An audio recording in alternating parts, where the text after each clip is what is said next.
যারা সেহরির সময় খাবার খায় এদের জন্য আল্লাহ এবং ফেরেশতারা তাদের জন্য রহমতের দোয়া করেন। তাহলে রমজান মাসের যে শুরু, রমজানের রোজার যে শুরু, এটা হয় কোন সময়? সেহরি দেয়া। আর সেহরির খাবারটা কি? বরকতের খাবার। আল্লাহ যারা সেহরি খায় এদের জন্য দোয়া করেন, আল্লাহর ফেরেশতারাও তাদের জন্য দোয়া করেন। রাসূল করিম সাল্লাল্লাহু আলাইহি সাল্লাম অনেক হাদিসে বলেন, তাসাহহারনা মা রাসূলিল্লাহি সাল্লাল্লাহু আলাইহি সাল্লাম। এক সাহাবী বলেন যে আমরা রাসূল করিম সাল্লাল্লাহু আলাইহি সাল্লামের সাথে খাবার খাইছি, সেহরি খেয়েছি। সুম্মা কুলনা ইলা সালাত, এরপরে আমরা নামাজ পড়ছি। তো অন্য একজন সাহাবী বলেন যে ভাই আপনারা যে খাবার খাইছেন আর এরপরে নামাজ পড়ছেন, তো এর মাঝে সময় কতটুকু ছিল? তো বলছে যে 50 আয়াত তেলাওয়াত করা যায় এতটুকু সময়। মানে সেহরি খাইছেন হচ্ছে একদম শেষ সময়। বলেন কোন সময়? শেষ সময়। তাহলে সুতরাং কেউ যদি বরকতের সেহরি খেতে চায় তাহলে তার জন্য উচিত হচ্ছে শেষ সময়ে সেহরি খাওয়া। বলেন কোন সময়? শেষ সময়।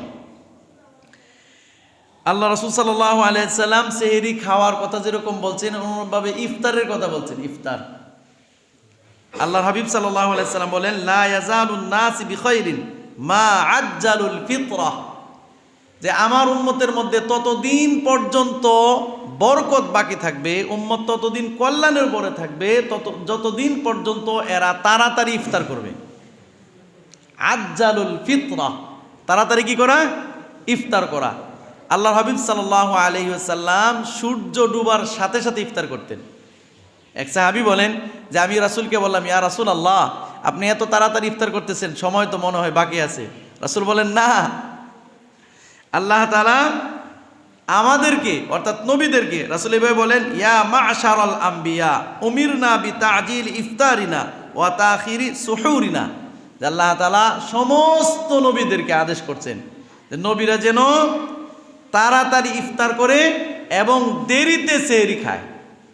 তাড়াতাড়ি ইফতার করে এবং দেরিতে সেহরি খায়। আমাদের সমাজের মধ্যে কিন্তু একবারে একটা প্রচলন আছে, এই সেহরির সময় 1.5 ঘন্টা 2 ঘন্টা আগেই মাইক দিয়ে ডাকা শুরু করে। এটা অনুচিত। আর লাগাতার গজল বাজাইতে থাকে, এটাও খুব খারাপ অভ্যাস। বিশেষ করে গ্রাম অঞ্চলের মাঝে খুব বেশি দেখা যায়। এটার ক্ষতির দিকটা আমি আপনাদেরকে বলি। প্রথম ক্ষতির দিক হচ্ছে, ডাকার উদ্দেশ্য কি? মানুষ যেন সেহরির জন্য কি হয়? প্রস্তুতি হয়। তো একটা মানুষ 1 ঘন্টা আগে যদি উঠে, তার জন্য সেহরি খাওয়ার জন্য এতটুকু সময় যথেষ্ট। যথেষ্ট না? 2 ঘন্টা আগে ডাক দেওয়ার কোনো প্রয়োজন নাই। প্রথম কথা হচ্ছে এটা। দ্বিতীয় কথা হচ্ছে, সেহরির জন্য 1-2 বার ডাকলেই তো আলহামদুলিল্লাহ এনাফ। এখন একটা মানুষ উঠার পরে তাহাজ্জুদ পড়তেছে, কোরআনে কারীম তেলাওয়াত করতেছে, তসবিহ পড়তেছে, এখন আপনার গজল শোনার দ্বারা তার এই সমস্ত আমলের মধ্যে ব্যাঘাত ঘটতেছে। আরও ক্ষতির দিক কি? কোনো মানুষ অসুস্থ থাকতে পারে, বাচ্চা থাকতে পারে, তার জন্য এটা ক্ষতি হইতেছে। এই অসুস্থ মানুষের জন্য তো রোজা জরুরি না, এই বাচ্চার জন্য তো রোজা জরুরি না, কিন্তু এই যে মাইক দিয়ে আপনি গজল বাজাইতেছেন, এর দ্বারা কি হইতেছে? ওই বাচ্চার ঘুম নষ্ট হয়ে গেছে।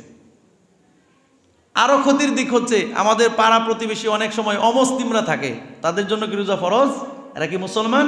তো আপনি এদেরকে গান মানে গজল বাজায় এদেরকে সজাগ রাখবেন কেন? ইসলাম তো এই অনুমতি আপনাকে দেন নাই। এই জন্য এইটা খুবই অনুচিত কাজ।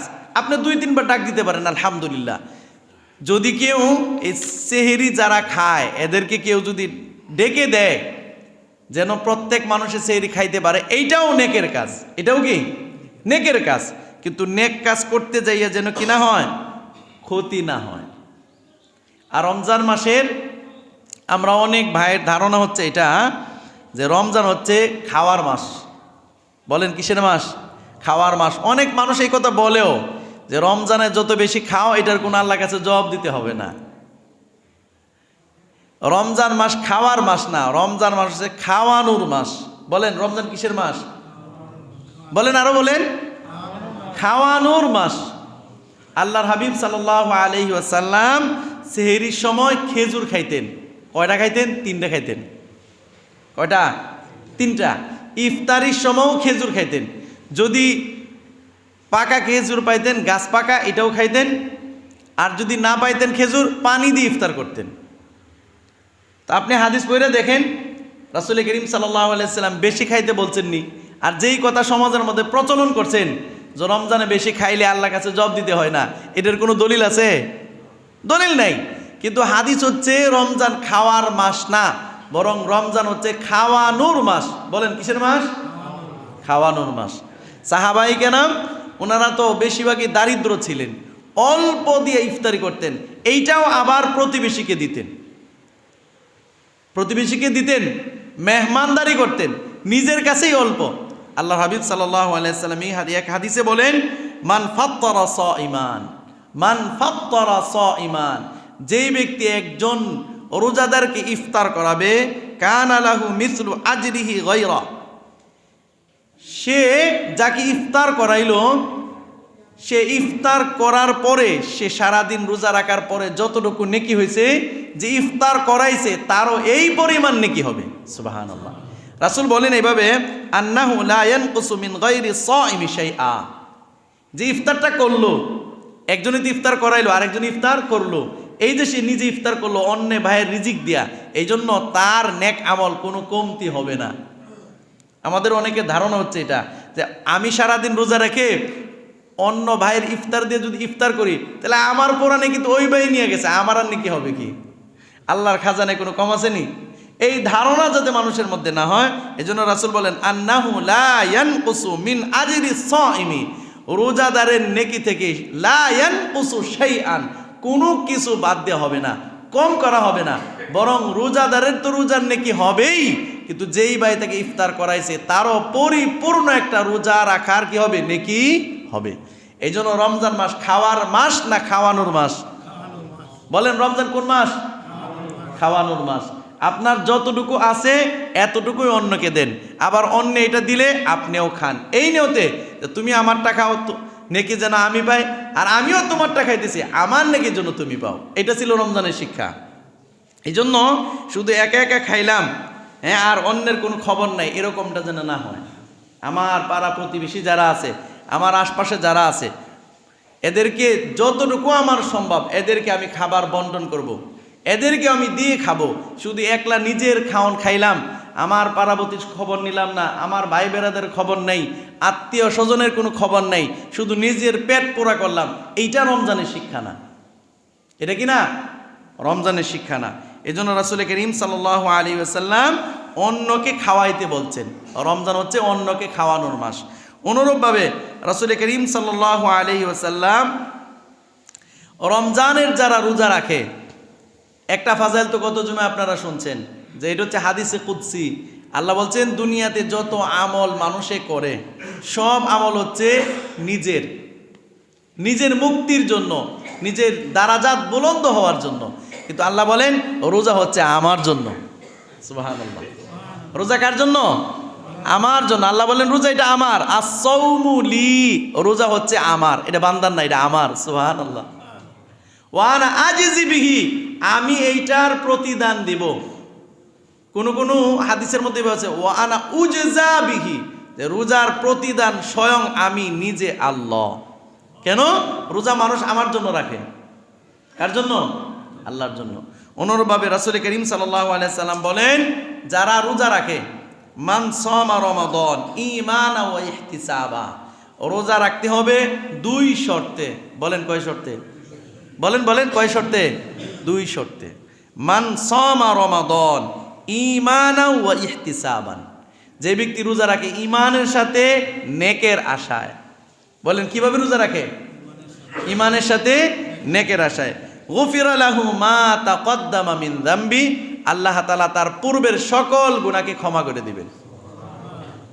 তাহলে রোজাদার ব্যক্তির কোনো গুনাহ থাকে না, কিন্তু রোজাও রোজার মতো হইতে হবে। আল্লাহর হাবিব সাল্লাল্লাহু আলাইহি সাল্লাম যেরকম নেকের কথা শোনাইছেন, এরকম রোজাও যেন শর্তের সাথে হয় এটাও শোনাইছেন। রাসূল বলেন, রুব্বা সাইমিন লাইসা লাহু মিন সিয়ামিহি ইল্লাল জু' ওয়া রুব্বা কাইমিন লাইসা লাহু মিন কিয়ামিহি ইল্লা সাহার, যে অনেক রোজাদার এরকম আছে যে রোজাদারের ক্ষুধা ছাড়া আর কিছুই অর্জন হয় না, শুধু ক্ষুধা। অনেক রাত্রি জাগরণকারী এরকমই আছে, শুধু রাত্রি জাগরণই করলো, কোনো লাভ হইল না। কেন?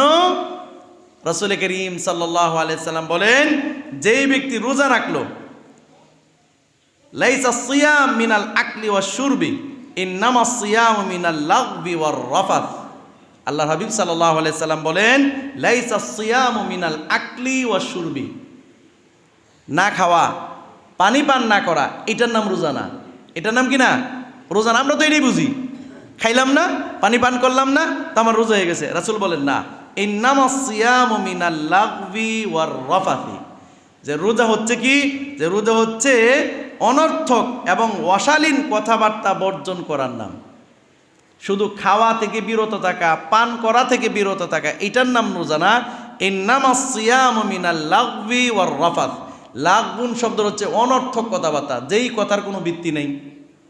অহেতুক আপনি গল্পগুজব করলেন, গীবত করলেন, শেকায়েত করলেন, অহেতুক দেশ কোন দিকে গেল, এই গেল সেই গেল, এতটুকু আপনার নলেজে থাকা উচিত। আমি তো রোজাদার, আমি কি রোজাদার, সুতরাং ফাও কথা বলা যাবে না। ওয়ার রাফাত, কোনো অশ্লীল ভাষা ব্যবহার করা যাবে না, অশ্লীল কোনো কাজও করা যাবে না। তো যদি কোনো মানুষ রোজা রাখে, অনর্থক কথা পরিত্যাগ না করে, অশ্লীল কাজ পরিত্যাগ না করে, রাসূল বলেন যে সে শুধু ক্ষুধায় থাকলো আর তার কোনো কিছু অর্জন হবে না। সুতরাং আমরা যদি রোজার নেকি কামাইতে চাই, যেটা রাসূল বলছেন গুফিরা লাহু মা তাকদ্দামা মিন যামবি, তার পিছনে সকল গুনাহ ক্ষমা হবে, তাইলে রোজাটা 2 শর্তে রাখতে হবে। বলেন কয় শর্ত? 2। একটা কি? মিনাল লাগবি, অনর্থক কথা থেকে বাঁচতে হবে, অহেতুক কথা বলা যাবে না, গালিগালাজ করা যাবে না, মুখের ভাষা খারাপ করা যাবে না, গীবত শেকায়েত করা যাবে না। এগুলো থেকে যদি আমি বাঁচতে পারি, তাইলে আমার রোজা কি হবে? নেকদার হবে। যেই রোজা দিয়া নেকি পাওয়া যাবে, যেই রোজার দ্বারা আমার পিছনের সকল গুনাহ ক্ষমা হবে। আল্লাহ তাআলা আমাদেরকে তৌফিক দান করুক। এরপরে রাসূল করিম সাল্লাল্লাহু আলাইহি সাল্লাম আর ওইভাবে বলেন, মাল্লাম ইয়াদা কাওলা জুর ওয়াল আমালা বিহি ওয়াল জাহলা ফালাইসা লিল্লাহি হাজাতুন আন ইয়াদা তাআমাহু ওয়া শারাবাহু। আল্লাহ রাব্বুল সাল্লাল্লাহু আলাইহি সাল্লাম বলেন, যেই ব্যক্তি পাপ, মিথ্যা বা অন্যায় কথা, অশ্লীল কথা, ক্রোধ, মূর্খতা স্বরূপ অজ্ঞতামূলক কর্ম ত্যাগ করলো না, সে যে খাবার পরিত্যাগ করলো, খাবার খায় নাই, পানি পান করে নাই, এর দ্বারা আল্লাহর কোনো প্রয়োজন হয় নাই। কথা কি বুঝতে পারছেন? আমি আবার বলি, রাসূল বলছে মাল্লাম ইয়াদা, যেই ব্যক্তি পরিত্যাগ করেনি কাওলা জুর, মিথ্যা কথা। কাওলা জুর মানে কি? মিথ্যা কথা। মিথ্যা কথা, আপনি জানেন মিথ্যা কথা কত বড়? আল্লাহ তাআলা মূর্তি পূজার সাথে বলছেন, ফাজিতানিবুর রিজসা মিনাল আওসান ওয়াজিতানিবু কাওলা জুর, তোমরা মূর্তি পূজা থেকে বেঁচে থাকো এবং মিথ্যা কথা বলা থেকে বেঁচে থাকো। মূর্তি পূজার পরে এই শব্দ বলছেন কাওলা জুর। বলেন কাওলা জুর অর্থ কি? মিথ্যা কথা বলা। আমাদের অনেক ব্যবসায়ী ভাই আছেন, খুব সাবধান ভাই, বিশেষ করে যারা ব্যবসা বাণিজ্য করেন, এরা অনেক সময় মিথ্যার আশ্রয় নেন। আপনি বলেন ভাই মুড়ি তো 95 টাকাতে আমিই কিনছি, তো আমি কেমনে 95 টাকা বিক্রি করুন? অথচ গিয়ে দেখেন উনি 95 টাকাতে কিনে নেই, তো 95 টাকাতে কিনে, মানে উদাহরণ দিতেছি আর কি, আপনি কেউ মনে করেন না কোনো কিছু। এখন 95 টাকাতে কিনে 95 টাকা বিক্রি করতে আপনার বলছে কেউ, এখন খুঁজে দেখেন আসলে উনি এই টাকাতে কিনে নেই, তো এটা বলার দরকারটা কি? এইটা হচ্ছে লাগবুন, অনর্থক বলা, যেই কথার কোনো ভিত্তি নাই। মিথ্যা তো কামাইলেন, এ কথা না বললেও চলতো, ভাই এটা আমার দরকার নেই। তরমুজ দাম করতে গেছেন, ভাই 300 টাকা দিবেন, এই মিয়া আমি তো 310 টাকাতে কিনছি। তা আপনি 310 টাকাতে কিনে আবার 300 বিক্রি করেন কেমনে? এই জন্য খুব সাবধান ভাই, জবানের হেফাজত করতে হবে। আমার দ্বারা যেন একটা মিথ্যা কথা না হয়, যদি হয়েও যায় সাথে সাথে ইস্তিগফার, আল্লাহ ভুল হয়ে গেছে, স্বীকার করে নেন, এটা আমি ভুল বলে ফেলছি, আল্লাহ আমার ক্ষমা করে দিবেন। এই জন্য রাসূল করিম সাল্লাল্লাহু আলাইহি সাল্লাম বলেন, মাল্লাম ইয়াদা কাওলা জুর, যে ব্যক্তি রোজা রাখলো কিন্তু মিথ্যা কথা ছাড়ে নাই, ওয়াল আমালা বিহি, এবং এমন কর্ম করছে যেই কর্মের কোনো প্রয়োজন ছিল না। অহেতুক গান শুনে, এই যুবক গান শুনতেছে, গেম খেলে। আমার গতকালকে এক বাচ্চা জিজ্ঞাসা, হুজুর রোজা রেখে যদি সারাদিন মোবাইল দেখি তাইলে কি রোজা ভেঙে যাবো? আমি কই না, তুমি যদি রোজা রাইখা ভালো কিছু দেখো তাইলে ভাঙবো না, যদি তুমি উল্টাপাল্টা দেখো তাইলে ভেঙে যাবো। কথা কি বুঝতে পারছেন নি? ওয়াল আমালা বিহি, যেই কর্মের দ্বারা কোনো উপকার না, অহেতুক গেম খেলে বসে দাবা খেলে সময় কাটায়, সময় পরে নাটক দেখতেছে, নাটক, সময় তো যায় না, এখন তো একটা কিছুতে সময় তো শেষ করতে হবে, অনেক লম্বা সময়, এটা যায় কেমন? এটা 12 ঘন্টার রোজা কিভাবে শেষ হবে? তো রাসূল বলেন মাল্লাম ইয়াদা কাওলা জুর, যে ব্যক্তি রোজা রাখছে কিন্তু মিথ্যা কথা ছাড়ে নাই, ওয়াল আমালা বিহি, অনর্থক কর্মও ছাড়ে নাই, ওয়াল জাহলা, মূর্খের মতো কাজ করে, মূর্খের মতন কাজ, জ্ঞান গর্ব কোনো কাজ নাই, এই কাজ হচ্ছে ছাড়ে নাই, ফালাইসা লিল্লাহি হাজাতুন, রাসূল বলেন আল্লাহর কোনো প্রয়োজন নেই, আইয়াদা তাআমাহু ওয়া শারাবাহু, সে যে খাবার খাওয়া ছেড়ে দিল, পানি পান করা ছেড়ে দিল, আল্লাহর কোনো প্রয়োজন হয় নাই। কথা কি বুঝতে পারছেন? তাহলে রোজা কোনটা বলেন? রোজা হচ্ছে এইটা, যে রোজা রাখার পরে অনর্থক কাজ করে না, অশ্লীল কোনো কাজ করে না, মূর্খের মতো আচরণ করে না, অন্যায় কোনো কাজ করে না। এইভাবে যারা রোজা রাখতে পারবে, এটা হবে প্রকৃতপক্ষে কি রোজা। এখন দেখেন, রোজা রাখার পরেও সুদ, ঘুষ, জুলুম, চাঁদাবাজি, মিথ্যা মামলা, জবরদখল, সরকারি সম্পত্তি সব লুট করতেছে। কোন সাপ? রোজাদার সাপ। লাভ হবে নাকি? তো বান্দার হক যদি আপনি নষ্ট করেন, তো আপনি একটা রোজা রেখে আর কি করতে পারবেন বলেন? কিছু করতে পারবেন? বাঁচা যাবে? এই জন্য ভাই, রমজান মাসের রোজা ওইটাই হবে যেটা পরিপূর্ণভাবে আল্লাহর জন্য হবে, একদম সুন্দর হবে। রাসূল করিম সাল্লাল্লাহু আলাইহি ওয়াসাল্লাম অন্য এক হাদিসে বলছেন, আসসিয়ামু জুন্নাহ, আসসিয়ামু জুন্নাহ, রোজা হচ্ছে ঢাল স্বরূপ। রোজা কি ঢাল স্বরূপ? মানুষ যেরকম যুদ্ধ করে না, যুদ্ধ, তো যুদ্ধে আপনারা আগে কেউ দেখে থাকলে বলতে পারবেন, ওই যে ঢাল দিয়া প্রতিপক্ষর আঘাত থেকে বাঁচার জন্য ঢাল ব্যবহার করে। তো রাসূল বলেন রোজাও হচ্ছে জাহান্নাম থেকে বাঁচার জন্য ঢাল, যতক্ষণ পর্যন্ত এই ঢাল সে না ভাঙ্গে। সাহাবাই কেন বলেন, ইয়া রাসূলুল্লাহ কেমনে ঢাল ভেঙে যায়? বলে, যদি তুমি মিথ্যা কথা বলো, গীবত করো, শিকায়েত করো, তাইলে তোমার রোজা কি, ওই রোজার যে ঢাল, এটা ভেঙে যাবে। এই জন্য ইনশাল্লাহ আমরা যারা রোজার আছি, নিয়ত করতে পারি তো ইনশাল্লাহ, ইনশাল্লাহ আমি পরিপূর্ণভাবে রোজা রাখবো। আমি আমার মিথ্যা কথা ছেড়ে দিব, অনর্থক কাজ ছেড়ে দিব। গীবত বলা এটা তো বড় মারাত্মক জিনিস, আর আমাদের দেশে গীবতই মনে করে না। আমার একজনে বলতেছে, হুজুর আমি যে রে কইছি হেডে তো হের মধ্যে দোষ আছে, এই জন্যই তো কইছি, এটা কি গীবত হইব? আরে খুদা, এইটাই তো গীবত। আপনি যেই দোষ সমালোচনা করতেছেন, যেটা তার মধ্যে আছে, যেটা সে করতেছে, এইটার নামেই তো গীবত।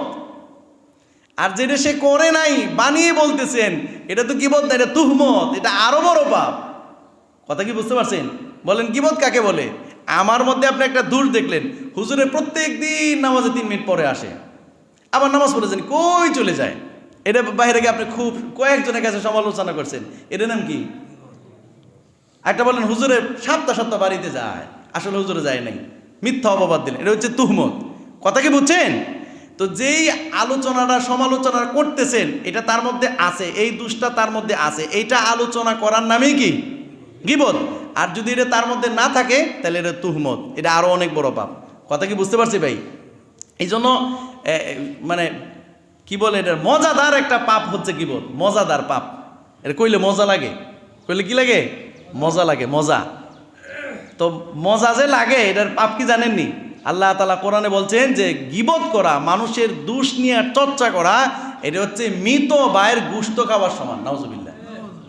এখন যদি কাউকে দেওয়া হয় যে এটা মৃত ভাইয়ের গোশত, নাউজুবিল্লাহ, কি খাবেন? খাবেন না। কিন্তু আমরা বসে কিন্তু ঠিকই গীবত করতেছি। এই জন্য খুব সাবধান ভাই, খুব সাবধান।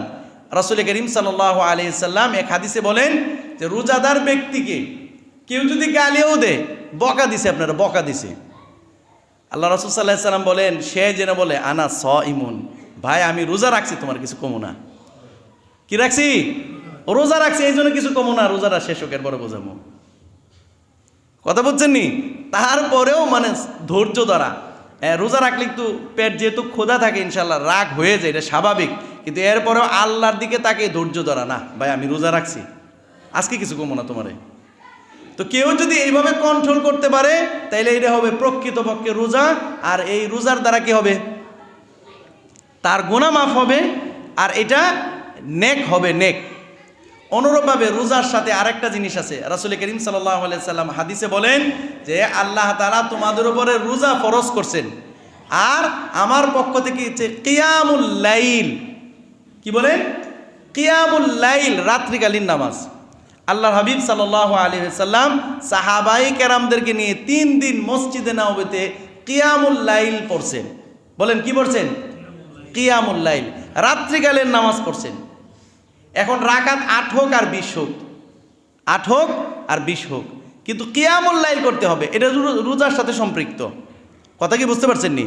তো আমাদের দেশে এইটা আছে, এই 8 পড়েন আর 20 পড়েন, যেটাই পড়েন, কিন্তু এটা মনে রাখবেন যে আমি যেরকম সারাদিন রোজা রাখছি, এটা যেরকম অনুরূপভাবে আমি রাত্রেও দীর্ঘক্ষণ নামাজে দাঁড়িয়ে আমি নামাজ পড়তে থাকবো, এটাও রাসূলের আদেশ।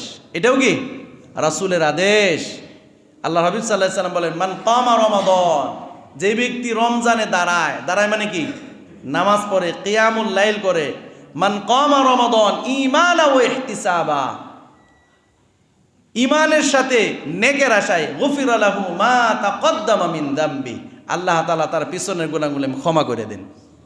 সাহাবায়ে কেরাম উমর রাদিয়াল্লাহু তাআলা আনহু জামানার আগ পর্যন্ত মসজিদের নববীতে কোনো ধরনের জামাত হইতো না, একাকী সাহাবায়ে কেরাম নামাজ পড়তেন, সবাই যার যার মতো নামাজ পড়তেন, আসতেন, কেউ রাত্রে 1টা পর্যন্ত 2টা পর্যন্ত পড়তেছে, নফল পড়তেছে, আবার সেহরি খায়, আবার নামাজ পড়তেছে, মানে মসজিদগুলি খোলা ছিল, কিয়ামুল লাইল চলতেছিল। উমর রাদিয়াল্লাহু তাআলা যখন খলিফা হলেন, দেখলেন আরে সবাই দিন নামাজ পড়ে, কেউ তো নামাজ যেতে বঞ্চিত না, সবাই পড়ে, একজনে মসজিদে পড়ে, কেউ ঘরে পড়ে, কেউ মাঠে পড়ে, গাছের নিচে পড়ে, এভাবে পুরা মদিনা শহরের মধ্যে সবাই নামাজ পড়ে। এশার নামাজের জামাতের পরে সবাই দেখা যায় নামাজ পড়ে। ওমর রাদিয়াল্লাহু তাআলা ভাবলেন তো এটা একখানে করলেই তো হয়। ওমর রাদিয়াল্লাহু তাআলা আনহু ওনার জামানায় নবীর যুগে এরকম জামাত ছিল না, কিন্তু উনি যখন দেখলেন সবাই যেহেতু নামাজেই পড়ে, তাইলে এটা মসজিদে আইসা বললেই তো ভালো। ওমর রাদিয়াল্লাহু তাআলা আনহু একজনকে ইমাম বানাইলেন, বলছে ভাই আপনি নামাজ পড়াইবেন আর সবাই আমরা আপনার পিছনে নামাজ পড়বো। সুবহানাল্লাহ, যেহেতু পড়েই নামাজ, তাহলে একসাথেই জামাতে পড়ি। ওমর রাদিয়াল্লাহু তাআলা আনহু ইমাম বানাইছেন, ওমর রাদিয়াল্লাহু তাআলা খলিফা হইয়া নিজেও ওনার পিছনে কি করছেন, একতেদা করে নামাজ পড়ছেন। এই জন্য রমজানে জামাতের সাথে পড়া, এটা সাহাবায়ে কেরামের আমল। কিসের সাথে পড়া বলেন? কিয়ামুল লাইল কিসের সাথে পড়া? জামাতের সাথে পড়া। আর জামাতের সাথে পড়ার সাথে সাথে ইমাম যতক্ষণ পর্যন্ত পড়ে ততক্ষণ পর্যন্ত পড়া। বেশি পড়লে কি গুনাহ হবে নি ভাই? বলেন গুনাহ হবে? কিয়ামুল লাইল আপনি 8 রাকাতে সীমিত রাখবেন কেন?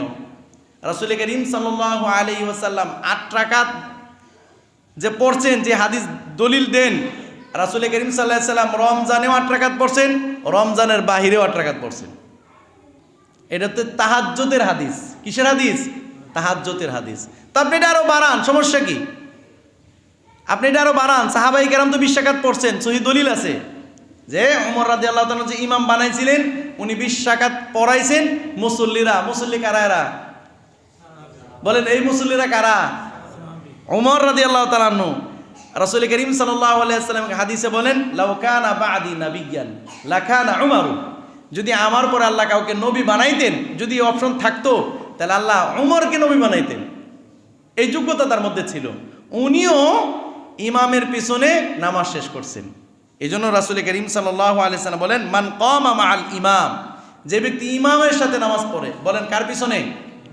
মান কামা মাআল ইমাম, যে ব্যক্তি ইমামের পিছনে কিয়ামুল লাইল করে, হাত্তা ইয়ানসরিফা, সে যেন ইমাম সাহেব যতক্ষণ পর্যন্ত নামাজ পড়ে সেও যেন ততক্ষণ পর্যন্ত থাকে, এর আগে যাতে না আসে।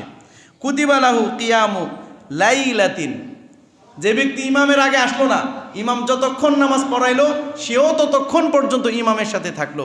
রাসূল বলেন, কুতিবা লাহু কিয়ামু লাইলাতিন, তার জন্য কিয়ামুল লাইল লেখা হবে। কথা কি বুঝতে পারছেন? এখন আপনি 8 রাকাত পড়েন আর 20 রাকাত পড়েন, ইমাম সাহেব যতক্ষণ পড়ায় ইমামের সাথে থাকেন। নামাজ বেশি পড়লে গুনাহ হবে নি? গুনাহ হবে না। ওই সাহাবায়ে কেরাম নামাজের মধ্যে 1 পারা, 1.5 পারা, 2 পারা পর্যন্ত পড়ছেন, এবং আমাদের মতন পড়েন নাই। আমাদের দেশে তো তারাবির অবস্থা কি বলবো, আস্তাগফিরুল্লাহ, আল্লাহ ক্ষমা করুক, এই সমস্ত তারাবি না। এরকম 20 রাকাত কেন, 100 রাকাত পড়লে কোনো নেকি হবে না। আচ্ছা একটা মাসালা আমারে বলেন তো, কোন কিতাবের মধ্যে, আপনারাও কি ঘাটাঘাটি করবেন, কোন কিতাবের মধ্যে এটা লেখছে যে তারাবির নামাজ মানে তাড়াতাড়ি পড়া যায়? কোথাও লেখা আছে এটা? তারাউইহ শব্দের অর্থ হচ্ছে স্বস্তির, বিশ্রাম নিয়ে যে নামাজ পড়া হয় এটার নাম হচ্ছে তারাবি।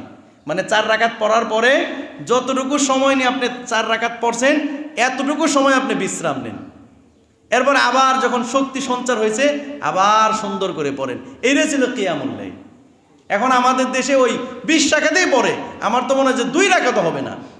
নর্মালি বুঝেন, একটা বাচ্চা 10টা প্রশ্নের উত্তর দিছে, 100 পৃষ্ঠা লিখছে, কিন্তু একটা প্রশ্নের উত্তর সঠিক হয়নি। এখন বলেন কোনো স্যার, যেই স্যারে খাতা দেখে যদি মাথায় গিলু থাকে, বুদ্ধি থাকে, এই বাচ্চাকে কোনো নাম্বার দিবে? আরেকটা বাচ্চায় এরকম 10টা প্রশ্নের উত্তর দেয় নাই, ওয়ানলি 2টা প্রশ্নের উত্তর দিছে কিন্তু সঠিক, তো নাম্বার পাবে কে? যে সঠিক উত্তর দিচ্ছে সে পাবে, এটা স্বাভাবিক জিনিস। এই জন্য ভাই 20 টাকাত পড়েন আর 8 টাকাত পড়েন, আগে নামাজ ধারে ভালো করেন। নামাজ কি করেন? ভালো করেন। সুবহান রাব্বিয়াল আ'লা, সুবহান রাব্বিয়াল আযীম, এটা কোথাও লেখা নাই যে তারাবির নামাজের মধ্যে এটা একবার বললে হয়। তারাবির নামাজের মধ্যে এমনি বলার দরকার নেই, সুবহান রাব্বিয়াল আ'লা, সুবহান রাব্বিয়াল আ'লা এটা বললে হয়, কোথাও লেখা আছে? এই জন্য আল্লাহর হস্তে নামাজকে সুন্দর করেন। রমজান মাস হচ্ছে আমলের মাস, বাহিরে ঘোরাঘুরি ছাড়েন, বিশেষ করে আমাদের মা ও বোনেরা, এটা খুব খারাপ একটা অভ্যাস। রমজান মাস আসলেই বাহিরে ঘোরাঘুরি, মার্কেট, শুরু থেকে মার্কেট শুরু হয়ে গেছে। আল্লাহ কি রমজান মাস দিছে মার্কেট করার জন্য? বলেন, মার্কেট করার জন্য দিছেনি রমজান মাস? আপনি গিয়ে দেখবেন এখন থেকে মার্কেট শুরু হয়ে গেছে, রমজানের আগে মার্কেট শুরু হয়ে গেছে। আস্তাগফিরুল্লাহ, আস্তাগফিরুল্লাহ। আর এমন এমন বোরকা পরে, এটা পুরুষেরা দায়ী, পুরুষেরা দায়ী, মনে রাখবেন, এই পুরুষেরা দায়ী। যার মা, যার স্ত্রী, যার বোন, যার মেয়ে এই বেপরদা বোরকা পরেও বেপরদায় চলতেছে, আপনি বলবেন হুজুর এটা কেমনে সম্ভব? শুনেন হাদিস, আল্লাহর হাবিব সাল্লাল্লাহু আলাইহি সাল্লাম বলেন, সাহাবাই কেরামদেরকে বলেন, শোনো, এমন এক জামান আসবে, এমন কিছু নারী আসবে যাদেরকে আমি দেখি নাই, তোমরাও দেখো নাই, এরা কাপড় পরেও উলঙ্গ থাকবে, কাপড় পরেও উলঙ্গ থাকবে। এরা নিজেরাও অন্যের প্রতি আকৃষ্ট হবে, নিজেদেরকে অন্যের প্রতি আকৃষ্ট করাবে। বুঝতে পারছেন? এই জন্য দায়ীকে পুরুষ, আমরা একটা শব্দ ব্যবহার করি না, দায়ুস, দায়ুস, দায়ুস কিন্তু মহিলা না, দায়ুস হচ্ছে পুরুষ। বলেন দায়ুস কে? পুরুষ। যেই পুরুষ তার মেয়ে, তার স্ত্রী, তার মা, তার বোন এদেরকে পর্দায় রাখে না, রাস্তায় বের করে দেয়, এই জন্য দায়ী হবে এই পুরুষ, এই পুরুষকে জাহান্নামে দেওয়া হবে। এই জন্য এদেরকে বোঝানোর দায়িত্ব আপনাদের, এদেরকে হেফাজত করাও আপনার দায়িত্ব। এখন কেউ যদি বেউসুল মানে না, কোনো কিছু করে না, ওইটা জাহান্নামে, জাহান্নামে চলে যাক। এই জন্য মা ও বোনেরা যারা রোজা রাখেন, ও রোজাদার, আপনার কাজ বাইরে ঘোরাঘুরি করা না, মার্কেট করা আপনার কাজ না। যেই স্ত্রী স্বামীর পছন্দ নিজের পছন্দ হয় না, এটা কেমনি স্ত্রী হয়েছে? এই জন্য সাবধান। এই পশ্চিমাদের কালচার হচ্ছে এগুলো, যে আমারও একটা ব্যক্তিগত মত আছে, অভিমত আছে, এটা সব পশ্চিমাদের কালচার। এগুলো মুসলিম যারা, মুসলিম নারী যারা, এরা এটা বলতে পারে না, এরা এটা বলতে পারে না। এই জন্য খুব সাবধান। রমজান মাস ঘোরাঘুরির মাস না, এটা নেক আমলের মাস। ঘরে বসেন, ঘরে থাকেন, কোরআনে কারিম তেলাওয়াত করেন, তসবিহ তাহলিল পড়েন, যেভাবে রোজা রাখলে হয় এইভাবে রোজা রাখেন। অনেক মহিলা আছে এই গালিগালাজ করতেছে, সকালবেলা কোরআন শরীফ পড়া শেষ, এরপরে গালিগালাজ শুরু হয়ে গেছে, নাউজুবিল্লাহ। এই কাজ করা যাবে না, এই কাজ করা যাবে না। আল্লাহ তাআলা আমাদের প্রত্যেক ভাইকে বুঝার এবং সহিভাবে রোজা রাখার তৌফিক দান করুক। আমিন। ওয়া আখিরু দাওয়ানা আনিল হামদুলিল্লাহি রাব্বিল আলামিন।